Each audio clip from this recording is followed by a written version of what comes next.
37º dia. A experiência do alto clamor. Ouvi outra voz do céu, dizendo: Retirai-vos dela, povo meu, para não serdes cúmplices em seus pecados e para não participardes dos seus flagelos. Apocalipse 18, versículo 4. Na jornada de hoje vamos descobrir o que é o alto clamor, a mensagem e o tempo quando será proclamada e o segredo para nos tornarmos vitoriosos. Oremos, antes de continuar. O que é o alto clamor? Dentre as mais belas provas do atletismo está a corrida de revezamento 4 por 100 metros.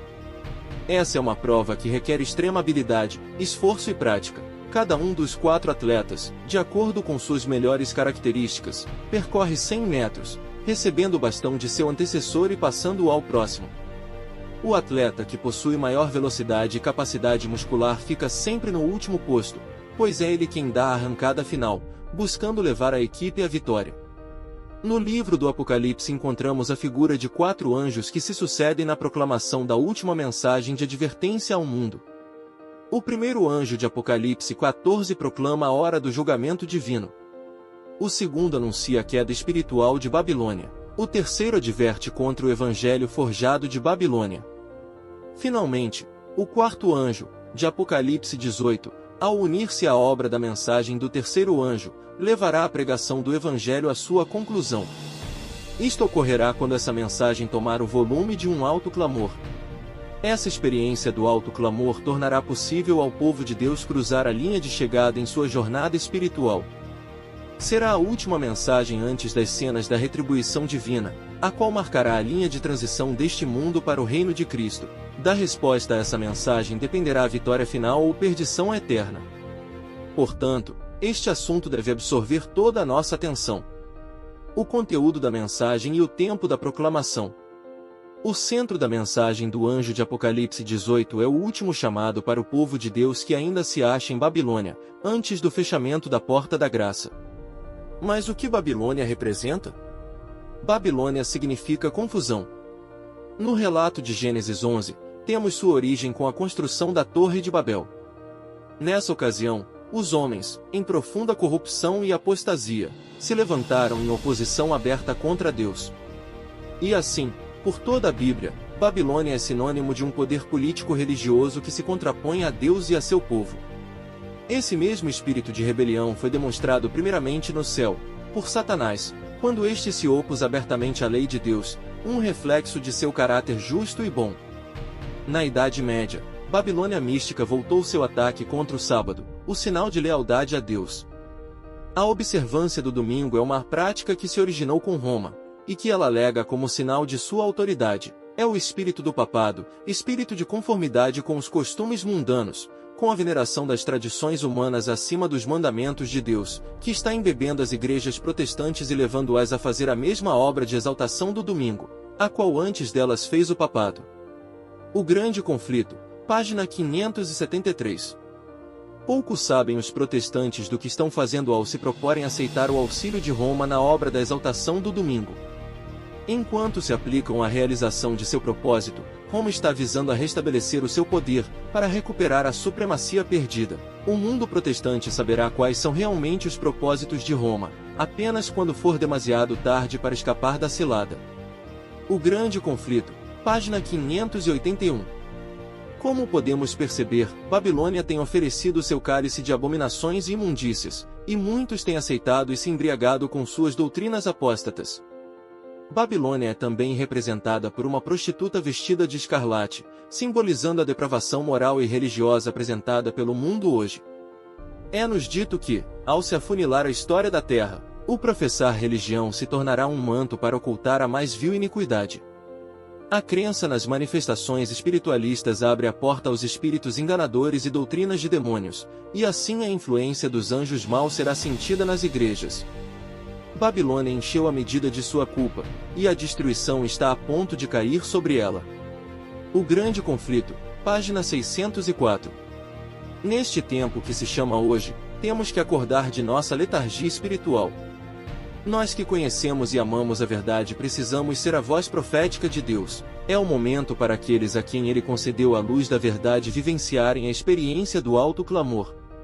O Espírito Santo está pronto a nos outorgar o poder, de modo que seja dada a última mensagem de advertência e esperança àqueles que perecem no erro. Deus ainda tem um povo em Babilônia, e, antes de sobrevirem seus juízos, esses fiéis devem ser chamados a sair, para que não sejam participantes dos seus pecados e não incorram nas suas pragas. Esta é a razão de ser o movimento simbolizado pelo anjo descendo do céu, iluminando a terra com sua glória, e clamando fortemente com grande voz, anunciando os pecados de Babilônia. Ouve-se a chamada: sai dela, povo meu. Estes anúncios constituem a advertência final a ser dada aos habitantes da terra, o grande conflito, página 604. Da mesma forma que Deus ainda tem os seus em Babilônia, infelizmente, Babilônia tem os seus na igreja. É preciso entender que, acima de tudo, Babilônia reflete uma condição espiritual. Sair de Babilônia não significa simplesmente sair de um determinado grupo religioso que se opõe à verdade bíblica. Qualquer um que conhece a verdade, mas de forma obstinada vive em contradição com ela, se encontra espiritualmente em Babilônia. Da mesma forma, muitos das igrejas apóstatas que compõem a Babilônia mística virão para se unir ao remanescente de Deus. E muitos de entre nossas leiras irão se apostatar, tornando-se até mesmo os piores inimigos da verdade. Como ser vitorioso no alto clamor? Um dos principais problemas que podem acometer um filho de Deus é a cegueira espiritual. Precisamos do colírio do Espírito Santo a de vermos nossa real condição. Sentar num banco de igreja não faz de ninguém um cristão. É preciso nos sujeitarmos inteiramente a Deus para que sejamos transformados por seu Espírito.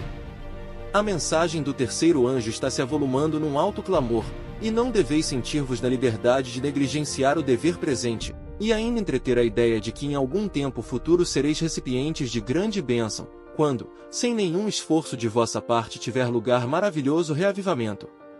Hoje deveis entregar-vos a Deus, para que Ele vos torne vasos para a honra, e aptos para seu serviço. Hoje deveis entregar-vos a Deus para que sejais esvaziados do próprio eu, esvaziados de inveja, ciúmes, ruins suspeitas, pelejas, tudo quanto seja desonroso para Ele. Hoje deveis ter purificado vosso vaso a fim de estar prontos para o orvalho celeste, prontos para os aguaceiros da chuva serodia, pois a chuva serodia virá, e a bênção de Deus encherá toda a alma que estiver purificada de toda a contaminação. É nossa obra hoje entregar nossa alma a Cristo, para estarmos preparados para o tempo de refrigério pela presença do Senhor, preparados para o batismo do Espírito Santo. Mensagens escolhidas, volume 1, página 190, 191. O preparo hoje é fundamental para recebimento do poder de Deus, para vencermos a hoste da maldade em todas as suas manifestações. Sujeitai-vos, portanto, a Deus. Este é nosso primeiro dever. Então resistiremos ao diabo, e ele fugirá de nós. Epístola de Tiago, capítulo 4, verso 7. Aqueles que assim procederem receberão o poder do Espírito Santo. E, como consequência, estes servos de Deus, com o rosto iluminado e a resplandecer de santa consagração, apressar-se-ão de um lugar para o outro, para proclamar a mensagem do céu. Por milhares de vozes em toda a extensão da terra, será dada a advertência. Operar-se-ão prodígios, os doentes serão curados, e sinais e maravilhas seguirão aos crentes. O grande conflito, página 612. O derramamento do Espírito Santo, no dia de Pentecostes, foi a chuva temporã, porém a chuva seródia será mais copiosa. Parábolas de Jesus, página 121. É a chuva seródia que qualificará a igreja a levar o testemunho no alto clamor e permanecer firme durante o último tempo de angústia. O Senhor operará por meio de humildes instrumentos, dirigindo a mente dos que se consagram ao seu serviço. Os obreiros serão antes qualificados pela unção de seu espírito do que pelo preparo das instituições de ensino. Homens de fé e oração serão constrangidos a sair com zelo santo, declarando as palavras que Deus lhes dá. Os pecados de Babilônia serão revelados. O povo será comovido. O grande conflito, página 606. O alto clamor será o clímax da manifestação do Espírito Santo para a igreja. O auge da proclamação do Evangelho, pouco antes do fechamento da porta da graça. É um enfrentamento direto para resgatar os últimos fiéis em Babilônia. Coletiva e individualmente, temos que buscar o poder do alto. Satanás procura constantemente lançar sua sombra infernal sobre estas mensagens. para que o povo remanescente de Deus não discirna claramente sua importância, seu tempo e lugar. Mensagens Escolhidas, volume 3, página 405. O derramamento do Espírito Santo é a nossa mais urgente necessidade. Esta experiência levará ao alto clamor e, consequentemente, a pregação do Evangelho será concluída. Conta-se que, durante a Guerra Civil Americana, uma moça se misturou entre as tropas do Norte. A única arma que levava na mão, se é que se pode chamar isso de arma, era um pequeno atiçador, usado para revivar as brasas do fogareiro. Quando terminou a decisiva Batalha de Gettysburg, os militares lhe perguntaram: o que você tencionava fazer com um atiçador contra os soldados do Sul? E sua resposta foi: nada. Só queria mostrar de que lado estava.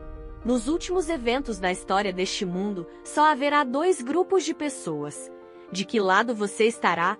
Em oração e meditação, leia mais esta declaração da palavra profética. Sobre nós repousa a pesada responsabilidade de advertir o mundo de sua condenação iminente. De todas as direções, de perto e de longe, vêm pedidos de ajuda. Deus convida a sua igreja a despertar e revestir-se de poder. Há imortais coroas a ser ganhas, há o reino do céu a ser alcançado, há um mundo, perecendo na ignorância, a ser iluminado. Testemunhos para a Igreja, volume 7, página 16. Guarde em seu coração. Esta mensagem se encerrará com um poder muito maior do que aquele visto nos dias apostólicos.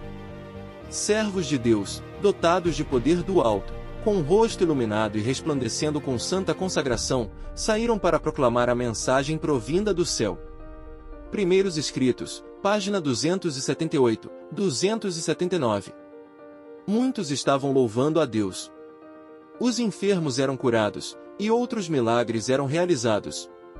Viu-se um espírito de intercessão tal como se manifestou antes do grande dia de Pentecostes. Viam-se centenas e milhares visitando famílias e abrindo perante elas a palavra de Deus. Os corações eram convencidos pelo poder do Espírito Santo, e manifestava-se um espírito de genuína conversão. Portas se abriam por toda parte para a proclamação da verdade. O mundo parecia iluminado pela influência celestial. Conselhos sobre Saúde, página 580. Lembre-se, hoje você é livre para escolher seguir a programação de Cristo em sua palavra, nas primeiras horas da manhã, ou seguir o programa do inimigo, fora da palavra. Porém, pense e considere, você não é livre para escolher as consequências de sua decisão. Será que compensa colocar a palavra de Deus em segundo lugar em sua escala de prioridades? O dia em que Deus não é o primeiro, esse é um dia perdido. Somente a palavra de Deus, escondida no coração, pode deter o domínio do pecado. Meu compromisso: orar pela renovação do batismo com o Espírito Santo. Orar por meus amigos. Viver na presença de Cristo. Testemunhar acerca do Evangelho. Adorar a Deus com os dízimos e as ofertas, de forma sistemática e proporcional às rendas.